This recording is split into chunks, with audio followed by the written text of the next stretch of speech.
First same education major যে অঙ্কগুলো থাকে সে অঙ্কগুলি দেখো। Calculate median from the following data অথবা মধ্যমা নির্ণয় করো।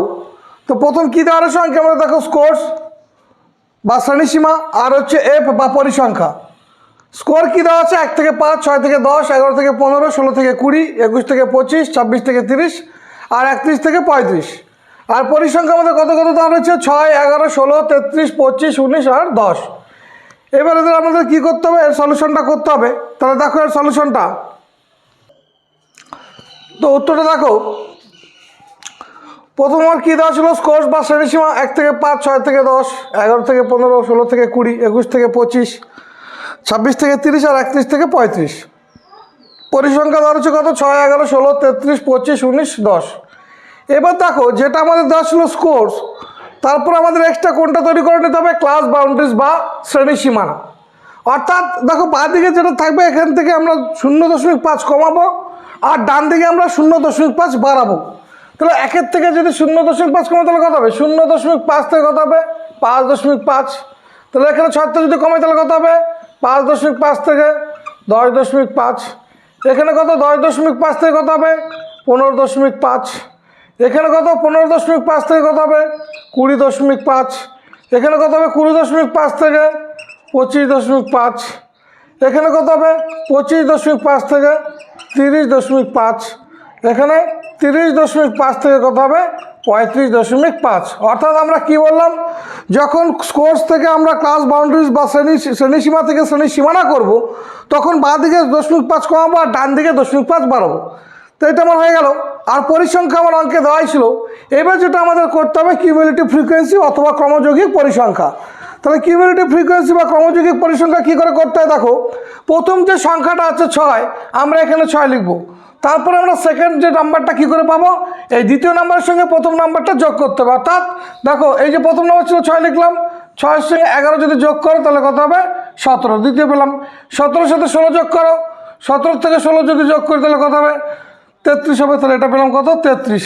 33 আর 33 যোগ করলে কত হবে, এটা যোগ করে আমরা পরেরটা পাবো তাহলে 66।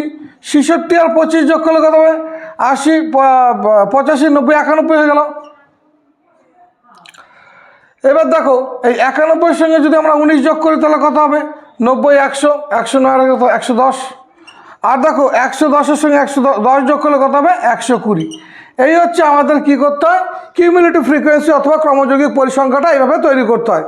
তাহলে কি বললাম যে পরিসংখ্যা যেটা দেওয়া আছে 6, প্রথম 6 বসাবো, তারপরে আমরা প্রথম সংখ্যার সঙ্গে দ্বিতীয় সংখ্যা যোগ করে দ্বিতীয় নম্বরটা পাবো, দ্বিতীয় সঙ্গে তৃতীয়টা যোগ করে কী করবো তাহলে তৃতীয় নম্বর যোগ করে আমরা কী গেলাম তৃতীয়টা পেলাম। দেখো 16-এর সঙ্গে আগের 11 যোগ করলাম কত পেলাম, দেখো 6 ছিল তাহলে 6, 11 কত 17, 17-এর সঙ্গে 16 যোগ করে কত বেশি 33, 33 আর 33 যোগ করে কত পাবো 66।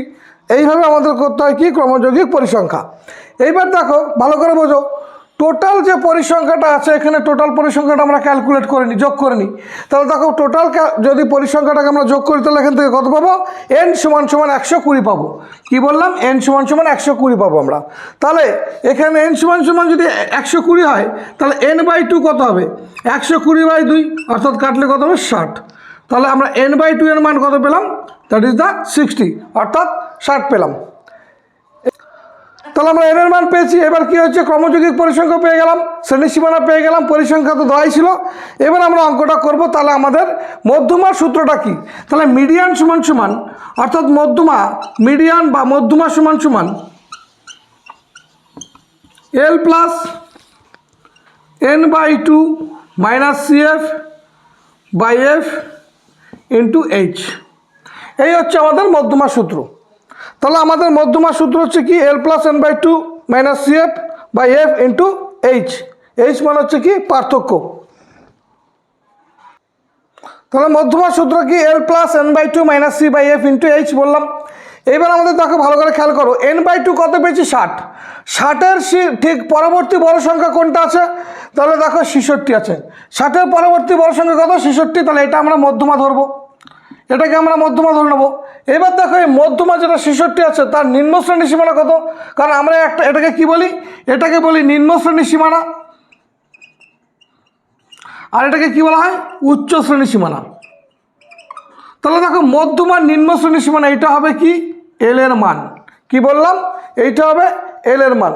আর দেখো মধ্যমার যে পরিসংখ্যা যেটা 33 দেওয়া রয়েছে, তাহলে মধ্যমার যে পরিসংখ্যা দেওয়া রয়েছে সেটার মান কত হবে? তাহলে সেটা হবে গিয়ে দেখো আমাদের হচ্ছে গিয়ে সি এর মান। তাহলে এটা কার মান হবে? এটা হচ্ছে সি এর মান হয়ে গেল। তাহলে কি বললাম? যে n/2 করে যে সংখ্যাটা পাবো তার পরবর্তী বড় সংখ্যা দেখতে হবে কত? 66 আছে এখানে। এর নিম্ন শ্রেণীর সীমানা হবে এল, আর হচ্ছে পরিসংখ্যা দেখো এই মধ্যমার যে পরিসংখ্যাটা 33, এটা হয়ে যাবে সি। এবার দেখো তারপর আমাদের কাজ কি? এফ। এবার দেখো এই ক্রমযৌগিক পরিসংখ্যার মধ্যে এই যেটা মধ্যম আছে ঠিক আগের যে সংখ্যাটা সেটা হয়ে যাবে আমার এফ। তাহলে সেটা কী হয়ে যাবে? এফ। এবার খেয়াল করে দেখো এই 0.5 থেকে 5.5 সব এই 5.5 থেকে 10.5 সবার মধ্যে পার্থক্যটা দেখো সমান আছে, সবার মধ্যে পার্থক্য সমান। তাহলে এটা এই সমান কত? 5, অর্থাৎ সবার মধ্যে পার্থক্য কত? 5, অর্থাৎ এটা এগুলো আমাদের এইচ। তাহলে আমরা কি বলতে পারি? এল এর মান কি পেলাম? 15.5। তারপরে দেখো সি এর মান কি পেলাম? সি এর মান পেলাম 33। এবার দেখো এফ এর মান কি পেলাম? এফ এর মান পেয়েছি কত? এটাও 33 পেয়েছি। আর দেখো আমরা এইচ কত পেলাম? 5। এবার আমরা অঙ্কটাকে করব। তাহলে দেখো এল হচ্ছে সমান মধ্যম শ্রেণীর নিম্নসীমা, এন হচ্ছে মোট পরিসংখ্যা, এফ হচ্ছে মধ্যম শ্রেণীর পরিসংখ্যা, এইচ হচ্ছে মধ্যম শ্রেণীর দৈর্ঘ্য, আর সি হচ্ছে মধ্যম শ্রেণীর ঠিক পূর্ববর্তী ক্রমযৌগিক পরিসংখ্যা। তবে দেখো তাহলে কি হলো? 27 × 5/33। তাহলে এটাকে যদি আমরা ভাগ করে 27 দিয়ে 5কে গুণ করে ভাগ করি তাহলে কত আসবে? এটা 4.09।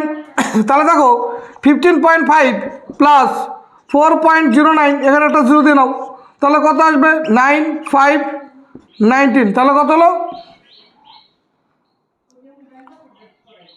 19.59। তাহলে এটা হবে আমাদের কি? মধ্যমা, অর্থাৎ এর অ্যান্সার হবে কত? 19.59।